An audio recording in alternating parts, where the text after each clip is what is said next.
Well, welcome to Sophie Co-Visionaries, me, Sophie Shevardnadze. Interplanetary flights may be just decades away. But what will they be like, and are we ready to embrace the interstellar age? Well, I asked NASA's planetary science researcher, Professor Jim Bell.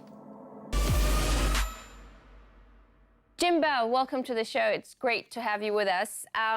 So, Jim, scientists say that the sun will expand into red giant and eventually destroy life on Earth. How much time do we have? Well, Sophie, that's actually true, but I wouldn't worry about it. It's going to take at least maybe 5 billion years or so. The sun is a typical star. There are hundreds of millions of stars like that in our own galaxy, and so astronomers can monitor the life cycle of stars like our sun, and we know the sun is about 4.5 billion years old, and stars like the sun last around 9 or 10 billion years, so don't lose any sleep over it. But it's true that someday the Earth will be destroyed by our own star. But look at the world we live in, Jim. I mean, the growing number of conflicts and the climate change is recognized as another existential threat we're facing. What makes you think that we'll survive for even another 1,000 years, forget billions? That's a great question. I mean, fundamentally, I'm an optimist. I think that we've already seen, well, I know that we've already seen just incredible advances in science and technology, medicine, communication, transportation, just in the last few hundred years. And I think that, that's what's going to help us survive as a species. That's what's going to help us learn to live in a sustainable way on this very precious and rare planet that we live in, to maintain the environment that is conducive for a good quality of life. So I'm an optimist. I believe in science and technology, and that the scientific method can make our lives better. It has and will continue to do so as we go into the future. I'm sure you know this astrophysicist and cosmologist, Martin Rees. So I was speaking to him recently, and he told me that there is no plan B for us. Do you think there is or there is not? Well, I mean, right now, that's true. That's absolutely true. We are made for this planet, for this environment. We have evolved for this life around this star in this kind of an atmosphere with this temperature and this pressure and this composition. Earth is our home, and Earth will always be the home planet of the human species. And so there is no plan B, of course. There's lots of interest in exploring the rest of our solar system, in settling, sending people to the moon on a lunar base, sending people to Mars, maybe other places in the outer solar system, establish research stations and bases, maybe tourist destinations. But the Earth is always going to be humanity's home. Everywhere else we go, we'll have to figure out how to carry the Earth's environment with us in a spacesuit or habitat, or somehow figure out how to modify those environments, maybe underground caves or whatever, to be more Earth-like. So I agree, there is no plan B for the species, but there is a plan to explore and to push our species out into our own solar system. Let's talk about that. Let's talk about that, and we'll start with Mars, colonizing Mars. So the main problem with terraforming Mars, for instance, is that the atmosphere is too thin for us to survive there. And I've heard the idea that it is possible to thicken Mars's atmosphere by releasing the so-called greenhouse gases. Now, here on Earth, we produce these gases from agriculture and waste, but where do we get them on Mars? Right. No, it's a great question. And, Mars has polar caps with water ice and carbon dioxide ice. It has composition very similar to the Earth, actually. All of the terrestrial planets have very similar compositions. So there is methane gas and other kinds of greenhouse gases that are stored in the planet, just like inside of the Earth. So all that is possible. But the timescales, Sophie, are really long. It's taken humanity 200 years or so, or basically since the Industrial Revolution, to start to change our own climate with greenhouse gases like CO2. To change the climate of a planet like Mars, with a much thinner atmosphere, would require a lot more time and some pretty industrial scale processing and creation and release of greenhouse gases. We're talking hundreds, thousands of years to really terraform a place like Mars. So in the near term, we're really talking about people living in spacesuits and habitats and environments that we create on Mars that are little mini versions of Earth's environment. So we know that Mars lost its magnetic field millions of years ago, and this amazing NASA physicist, Jim Green, came up with the idea of creating an artificial one. Is that feasible? Is this something that could work? Well, you know, the wonderful thing about science is that you can speculate, you can hypothesize, you can come up with ideas and models, and that's just an idea. It's a model. You know, if it were possible to to somehow tap into Mars's internal heat, if there's enough left to create this kind of a magnetic field. Right now, my opinion, it's sort of science fiction.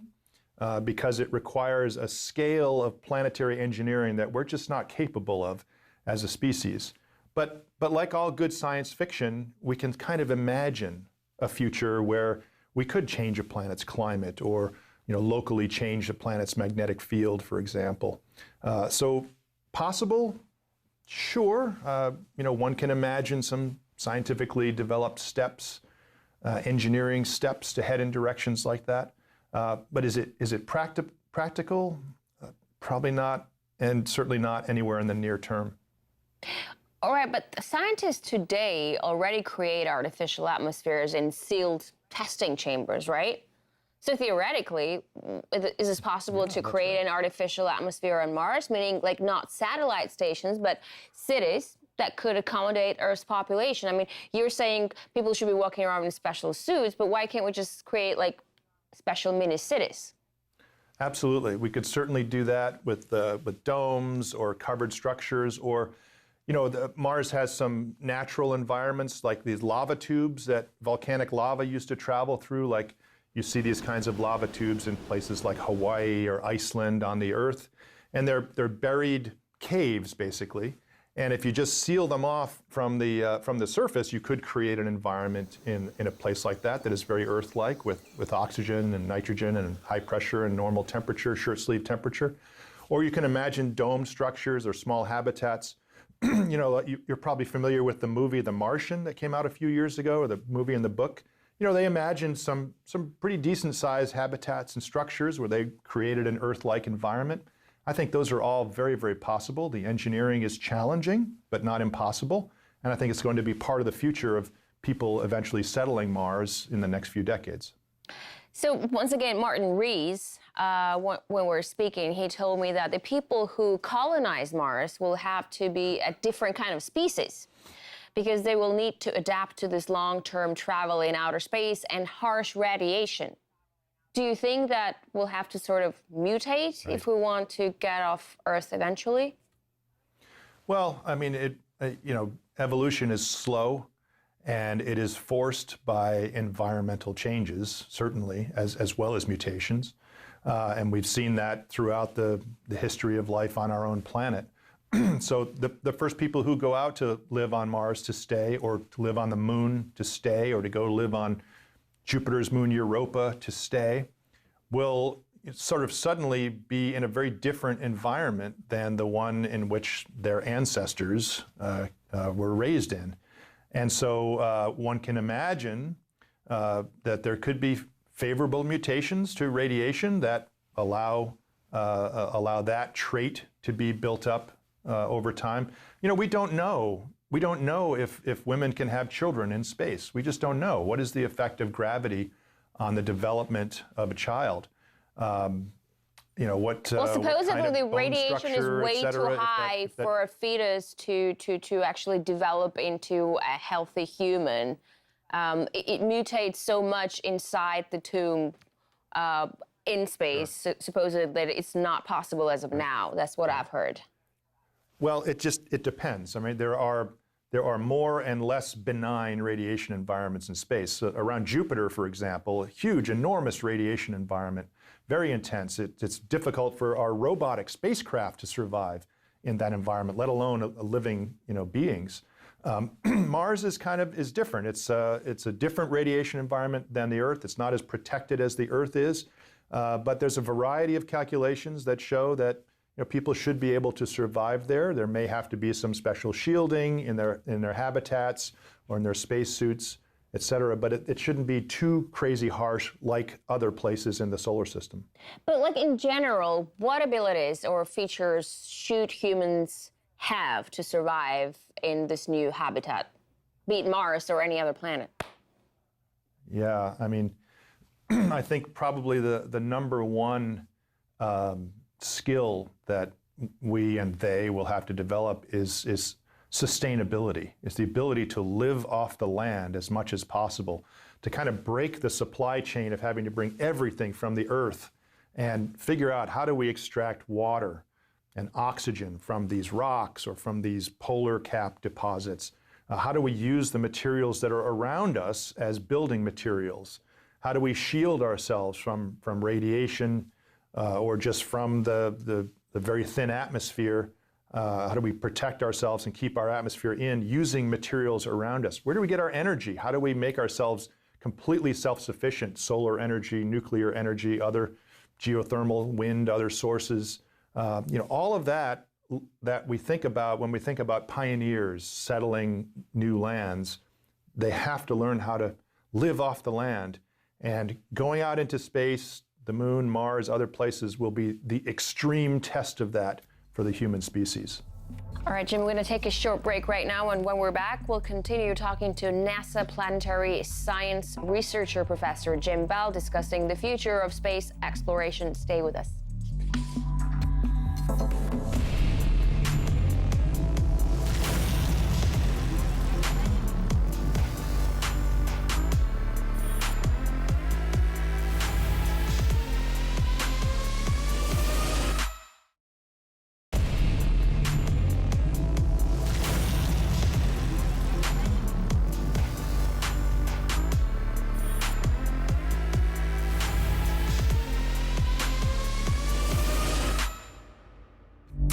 We're back with NASA planetary science researcher Professor Jim Bell talking about our solar system exploration. So, supplying the International Space Station, for instance, requires huge resources, and it is located relatively close to Earth, which makes it possible to sustain it.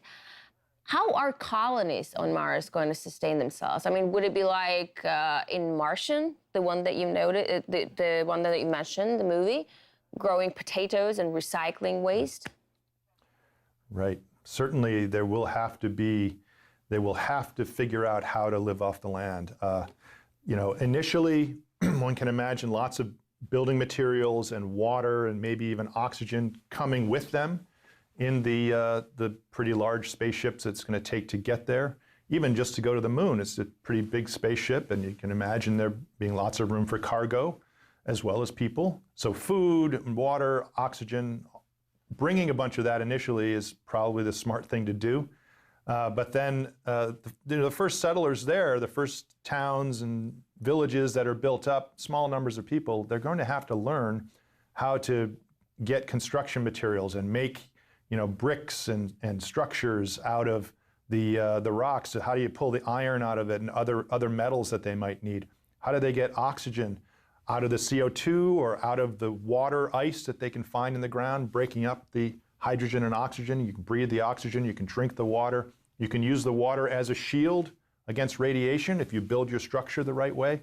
So all of these things, and there's a lot of research being done here on Earth today by NASA, by the Russian Space Agency, by the European Space Agency, the Japanese Space Agency, many different countries thinking about how do we extract resources from those environments out there in space so that they will help us survive.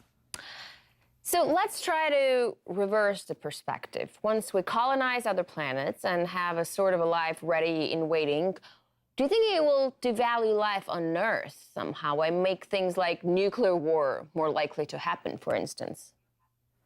I look, I told you I'm an optimist. I have exactly the opposite perspective. I believe, and I truly believe, that the ability to learn how to sustain ourselves in groups of people who have to work together out in harsh environments on the moon or Mars or other places, learning how to live off the land, learning how to completely recycle everything and use everything to its maximum efficiency and maximum potential. I think all of those skills, all that engineering, all that knowledge will come back to the Earth. And they will help us live better lives on the Earth. We can solve a lot of our energy problems. We can solve a lot of our waste problems. We maybe can solve a lot of our social problems, because what we have to realize, we are all living on a small, fragile spaceship together. And it's really no different than a bunch of people in a harsh environment trying to rely on each other to survive. We are interconnected on this planet, and we rely on each other everywhere around the world to survive as a species. So I think all of that's going to come back. And in fact, that's why we explore space, in my opinion, to learn more about our home planet, how to sustain and better our lives here. Because of course, most of our species will remain here on this planet. And only a small fraction will be fortunate enough to go out there and explore and settle. So I know you're an optimist, but I just still want to bring up Ray Bradbury and what he once suggested, that every colonization that humankind undertakes eventually entails destruction and devastation, whether it's here on Earth or anywhere else. What is your take? Will we destroy other planets just like we've almost destroyed our own? Certainly, I don't deny that there is that potential. And that makes for great science fiction, of course, because it is the history of our species. And it's not a very pretty history, of course. We have to learn from it. We have to learn, what we did wrong, what we can improve. How can we, achieve that betterment of our species by learning from the past? So I think, of course, when we get to another planet or moon or elsewhere in our solar system, we don't think that there's anybody living there right now. There could perhaps be microbial life deep underground in some of these places. We don't know, of course. There could be life in the oceans of Jupiter's moon Europa. We don't know.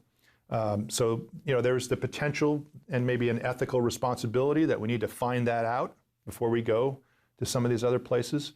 But we're also going to have to exploit some of the resources. We need to find the water, find the oxygen, find the building materials, figure out how to grow food. Those have all been part of settlement in the past. And can we do it responsibly? Can we do it sustainably? Can we do it in an ecologically friendly way for that environment? I think these are big challenges for us. I'm an optimist. I think we will rise to the challenge. So you've been saying that it would actually take approximately 40,000 years to get to the next star. And that means that tens of thousands of generations will die and be born during this trip. I mean, wouldn't it be easier to build like a new planet than to fly thousands of years without a firm guarantee of achieving the goal? Sure. No, I agree. And, it's tens of thousands of years using current technology. Propulsion technology is always advancing. There are radical ideas that don't, defy the laws of physics that could potentially get us out into interstellar travel faster than that. So, but it's still hundreds, maybe thousands of years, so still many generations to do that. So you're right. We have in our own backyard, in our own solar system, a number of places, planets, moons, asteroids, comets, that we want to explore, that could have the resources that could support a small human civilization, expansion of human civilization into our solar system. There's been, of course, a lot of science fiction books and television shows and movies that explore this theme, and much of it's based in reality. There are resources out there that we can use to survive, and there are ways that we can travel around in our own solar system that aren't generational, that take years or decades maybe to go out to really distant destinations. So you're right in that the prospect of interstellar travel is daunting, extremely challenging, but maybe that's what's causing us to focus mostly in our own solar system for near-term next few centuries thinking about settlement.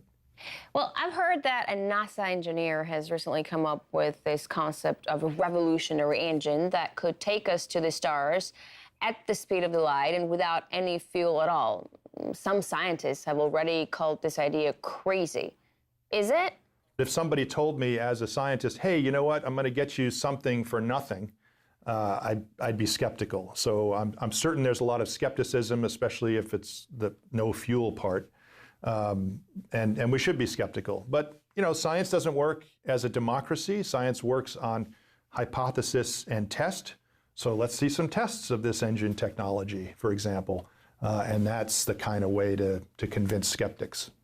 All right, let's move to the moon for a little bit, because you've been saying also that the moon is permanently moving away from the Earth. And that means that one day we will hardly be able to spot it in the night sky. How will this affect our life here on Earth? I mean, if the moon's gravity affects the tides, will it also affect our ability to walk or fly, et cetera? I don't know. Right, right. And the effect you describe is absolutely true, but very, very slow, right? It's centimeters over centuries. Right? It's really slow. We can measure it super accurately because of the mirrors that the astronauts left on the moon. You can bounce a laser beam off of those mirrors from the Earth and get the distance to, you know, sub-millimeter distance. So it's really slow. And so we're talking about millions and millions of years for the moon to move significantly away. And that will lower the tides, of course, because it's the gravity of the moon, the sun a little bit as well, that create the tides. It won't fundamentally change the gravity of our environment, et cetera. It'll be sad because there won't be any total solar eclipses anymore because the moon won't be big enough in the sky to completely block the sun. But that's all millions of years in the future. So will the moon become like a separate planet one day, or be gravitated to another planet like Mars, for instance? No, what scientists, what my colleagues believe will happen is that the moon will, you know, it rotates around the Earth every 28 days now, and the Earth spins once on its axis every day. It'll eventually move away to the point where the Earth and the moon are both locked into a rotation around each other. It's called synchronous rotation. And many moons in the solar system are exactly that way. They're locked with their parent planet. And so in millions of years from now, the moon will stabilize in this position. It's just locked in the same orbit as spin rate as our planet. Oh, okay, I see. Well, what about the human exploration of space in general? Robots are getting better and super intelligence is almost there. Will there be any practical need for sending humans into space at all? Yeah, no, that's a great question. You know, the practical side of it has always been that the engineering, the technology, the science needed to get people into space has spurred all kinds of innovation for those of us still here on the Earth. All kinds of amazing technology advancements and propulsion and software and guidance and control and you know, you name it. The space program has communications. Space program has had enormous influence on life on the Earth. But that hasn't been the real motivation to do it. Of course, you know, early in the space program in the 60s, it was the Cold War, right? It was the desire for, you know, our way of doing it is better than your way of doing it kind of thing, and demonstrate national prowess. Today, that's still many countries getting involved in space exploration as a way to prove that they have reached a certain level of engineering and science sophistication. It's almost like becoming a member of an exclusive club. And more countries are becoming members of that club. You wrote a tour guide about sightseeing opportunities and activities our solar system has to offer, like hiking on the moon or skiing on Pluto. But so far, terraforming one planet for us seems to be a paramount endeavor. Will this require another giant leap for our civilization to tap into other planets, or terraforming one makes terraforming all the others a lot easier? Yeah, no, it's a great question. And of course, I don't know what the future holds, but I don't think we need to terraform the other places out there to become interplanetary tourists. You know, think about it. If you want to go scuba diving to an amazing reef in the Caribbean or something like that, You go, you find a guide, you get equipment, special equipment, because it's an environment that you're not going to survive in without special equipment. You get special training, and if you're not careful, you're going to get injured or die, right? But we do it, even though we're not meant to be down there at those depths. You want to go climb Mount Everest or some other big mountain. We're not meant to be there unless we have special equipment, unless we have special training, special guides. We'll get hurt or we'll die trying to do that, and yet people do it. I think it's exactly the same when we go to the moon, when we go to Mars, asteroids, comets, all these destinations that we're learning about. We'll have to get special equipment, we'll have to get special training, special guides, and if we're not careful, we're going to get hurt or we're going to die. And so I think there's the adventure tourism model that I think will work for interplanetary travel, and it's just going to take decades to centuries, but not many, to get to the point where getting into space is relatively routine, like getting into an airplane and traveling around the world is today. All right, thank you so much for this wonderful insight and all of our opportunities that we have in terms of interplanetary travels. It was great talking to you. We were talking about the possibilities of interstellar flights and colonizing the deep space with NASA's planetary scientist, researcher, Professor Jim Bell. That is it for this edition of Sophie Co-Visionaries, and I'll see you next time.